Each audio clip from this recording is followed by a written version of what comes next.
Welcome back to this week in Missouri Politics from the state capitol. Pretty busy week wrapping up here. We are with freshman legislator from Kansas City's Northland, Ashley Aune. Thank you so much for joining us. Yeah, thank you for having me. Betsy Fogle flipped a seat from Republican to Democrat down in Springfield. Yeah. Now, if I'm at the Vandevort in Springfield, how do I get to your district? I would like to point out that there are other things in Springfield besides the Vandevort. People always ask me that question. But if you are downtown, I am just east of there. So I have Central East Springfield. I understand. Missouri's Mayor, Carrie, the mayor of Jefferson City, thank you so much for joining us and hosting us here in Jeff City. Absolutely. And Aaron Griesheimer, political legendary family from Franklin County. Welcome back to the show. What a week here at the Capitol, but let's start with what everybody else is talking about, the COVID vaccine. We had Randall Williams on and Robert Nova earlier talking about the rollout. I mean, I think that everybody that wants one can't get one because everybody would have one. But with what they've started with, I kind of think they've made good what they have, right? I think they really have, and I just want to thank you first for having me on the show again. It's a pleasure being here. I think the governor's office has done a very good job of trying to get the vaccinations out as soon as possible. Obviously it's a trickle-down effect. We've been waiting for the feds to give us enough vaccinations so we can distribute them in the areas that they're most desperately needed. But I appreciate the governor's office and their leadership in helping us distribute these vaccinations to those that can qualify and get them to those that need it most. Now, what everybody watching is going to wonder, and if I don't ask, I'll get tweets, has the legendary Big John got his yet? He has gotten his, Good yes. deal. He's waiting for his second vaccination, which should be coming soon. Representative, I mean, to me, you could always do better. And I think there's been some folks that have criticized the rollout, but we learned earlier in the show, they get about 120,000 a week now. That may creep up to 130 before long, but they do it by highway patrol districts. What would be the best way to get the vaccine to the folks that need it worst? So I think the highway patrol districts is a really interesting approach. My opinion is that focusing on population density is going to probably be, or would probably have been, a more effective way at looking at things from someone who comes from a more densely populated area. I was actually in a situation where I represent Platte County and a little bit of Clay County. Platte County was having a serious issue getting any vaccinations because Clay County was only allowing Clay County residents to get vaccinated in their high throughput facilities. Now that was a mistake, it has been corrected. However, folks in my community were being asked to drive an hour and a half away to Sedalia and other places where it's just not convenient for them. So the highway patrol districts, while I do understand why it was used, I'm not sure if it was the most effective. You know, I've seen several Democrats have called for adding to this list, adding teachers, adding first responders. I know Dave Cook has made impassioned arguments for UFC workers. The governor this week has announced that starting March 15th, they'll have that. Do you think that's kind of him listening to some of the concerns? I hope so. Another area that I would add to that is, of course, teachers. I think there's a lot of people out in the state that are concerned about teachers that are in the classroom. As we've had a lot of debate today, public education and education at large is the core of our community, and we need to make sure that the teachers are safe. And I know that there's been a lot of people reaching out to the governor's office in defense of that or support of that. So I would have liked to see teachers added a little bit early, and hopefully we get some good news this week. On the 15th, they'll come in and they'll be added. And, but going forward, I don't know the way they break it down. I think it's just a scarcity issue, right? I mean, there's a lot more people that want this vaccine than there are vaccines. And that's, supply and demand. We all know that logic. So to kind of piggyback off the last question, to me, as someone who's worked in public health, I say give it to healthcare providers and have healthcare providers put it in people's arms. I think that's the best way of getting the shots into. Let them decide who, or just let everybody come and get one? Of course, I think there should be tiers. We know that there are people that are more susceptible and more likely to die from the virus, and I think that we need to triage and prioritize. But I think healthcare providers are armed and able to make those decisions, of course, with the state's help and state's guidance. But that's what healthcare providers do all the time. They respond to the emergency at hand, triage based on resources in need, and make the best decision for the patients. You know, it's in a crisis where a lot of times certain people have a chance to lead. I think it's been, and I've said this publicly, very impressive the way you've led Jeff City.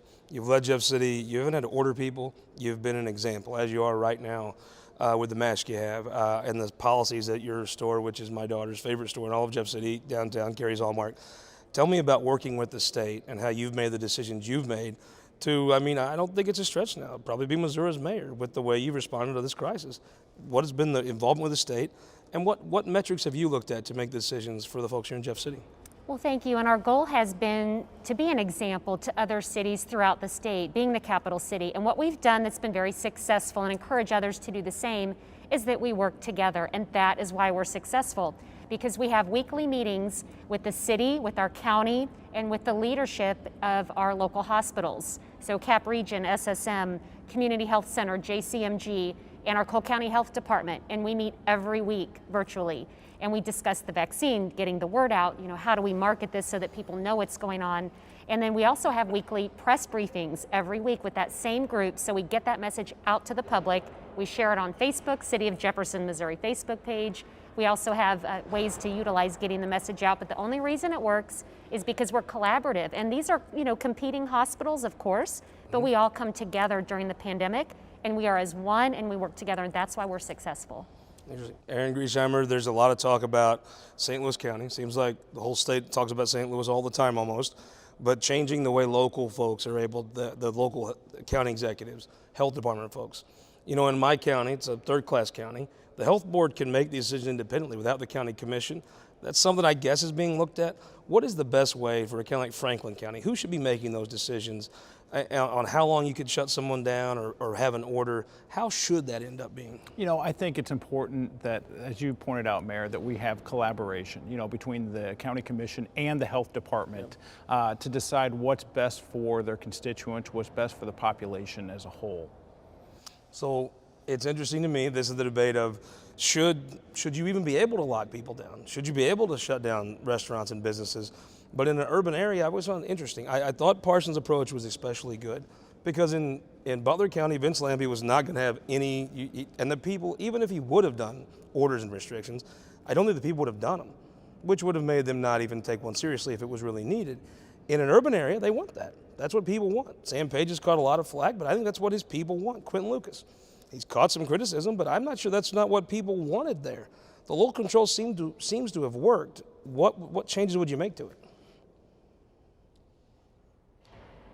The changes I would make, honestly, are a lot less practical at a state level. What I was really hoping for at the beginning of this campaign was really serious federal leadership, top-down leadership that included truly sending stimulus money to every American and every business that needed it in a way that was clear and easy to navigate. What we saw instead was a lot of folks who were getting shut down by their local entities but had absolutely zero fiscal help from anyone. And that, to me, was the real struggle. I saw businesses close. I continue to see businesses close in my community, and it's heartbreaking. I've seen jobs lost, and people do not have the financial support to go on. So while I do think, yes, local control, the way Governor Parson allowed, mayors to make that call for their community, I think that was absolutely great for our urban areas. I just think our top-down federal leadership is what was lacking. Your background is in public health. Mm-hmm. What did you think? Well, I mean, Springfield's been praised for their response, but if you go down to Old McDonald County, I'm not sure that would have flown down where they shot the movie Jesse James. Right, and I think we can all acknowledge this is a very complex issue. To speak to my background in public health a little bit, I think we need to take a step back and look at our funding structures for places like our public health, our local public health agencies. We rank last in the country for per capita spending in local public health aid. And I think that became evident this year. So if we want to talk about local public control or any of these things, I think it wraps up into where our priorities are, and not specific to COVID, but historically, we need to make sure that people have the tools in their tool belt to respond when a crisis happens. We've seen it happen this year, it will happen again, and we need to correctly fund and resource the people making those decisions. Prediction, will you pass a bill changing the exact mix of a local control for a health crisis in Missouri? Yes, I think we will. What do you think happens? I think it happens, but I'll fight against it. What do you think? I just voted against it in committee, but it's going to happen.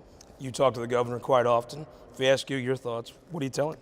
I mean, how's it, the way it works in Cole County and Jeff City, did that work?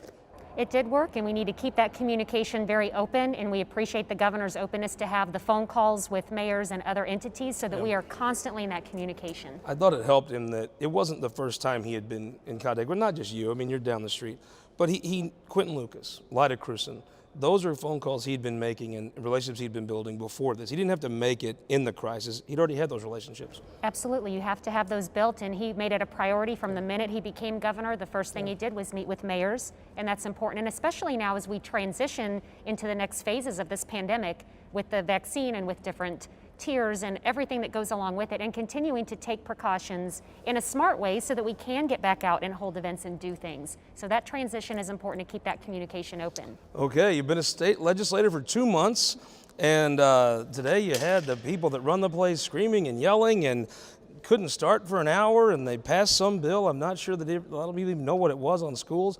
What was you sitting there thinking in your chair as all these events started unfolding around you? What I tell people about this job is it is easily the most insane and incredible thing I have ever done. It is, the things that go on in this building are so big and so important and so impressive, but at the same time, it's a huge responsibility. Yeah. There's a lot of weight to what we do in this building, and at the end of the day, you know, on a crazy day like this, I look around and I see people who are really passionate about fighting for their communities on either side of an issue. And frankly, I'm just really proud to be a part of this body. So, Aaron Griesheimer passed a bill dealing with schools. Yes. Give me the high points to a guy that maybe drives a truck in New Haven. What happened today? You know, I think this opens the door for our kids.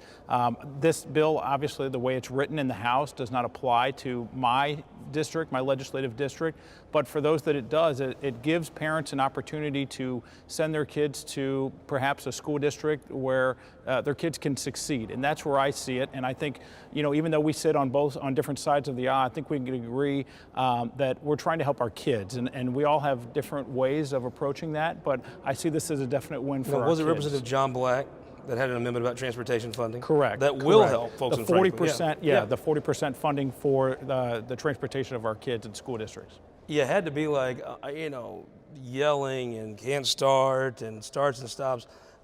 You know, that's not how you would run something, I think, intentionally, but the way it came out, what did you think of the bill, and what does it mean to you? Like, what does that person who works at the Vanderbilt, what does it mean for them? So a lot of questions in there. For a freshman walking into it, of course, today was an amazing experience, a little bit insane, but amazing. I think as freshmen, we're spending a lot of our time just trying to keep up with the pace of how quickly things move. For me, you know, I represent Springfield, and Springfield Public Schools, we're the largest school district in the state, and I have really big concerns about any time we take public dollars and reinvest them in the private sector. And I oppose the bill, will continue to do so, and think that we need to do everything we can to correctly and appropriately fund Springfield Public Schools, and I'm just not willing to gamble on the kids in my district's future. We can't correctly and appropriately end on time if we don't start now with who won the week. All right, I think the Biden administration won the week. I think that what we're seeing across the country is lower rates, lower infection rates, lower death rates, and higher inoculation rates. Seems like a kind man. And I think that's a great thing in a leader. Won the week.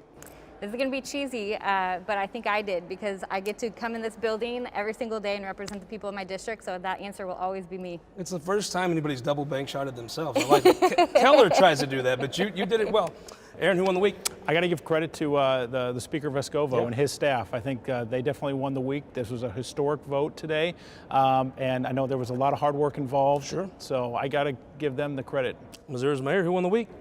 The Bicentennial Bridge won the week because we started construction on the bridge this week, and we have no riverfront access, so that's going to change in the bicentennial year, and we should have it ready about by August, and you'll be able to get down to the Missouri riverfront. August of this year? Of this year, of 21. Wow. That's why it's the Bicentennial Bridge and our bicentennial year.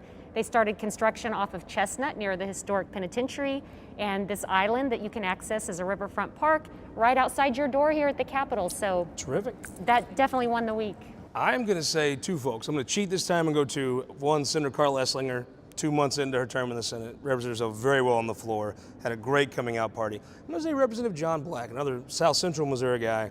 A lot of times rural Republicans just sell out to St. Louis Republicans for nothing. He did something that's interesting. He actually helped that yellow dog run on time. And as a kid that rode the yellow dog 45 minutes from Stringtown to Neelyville, anything you can do to make that school bus better, I'm for.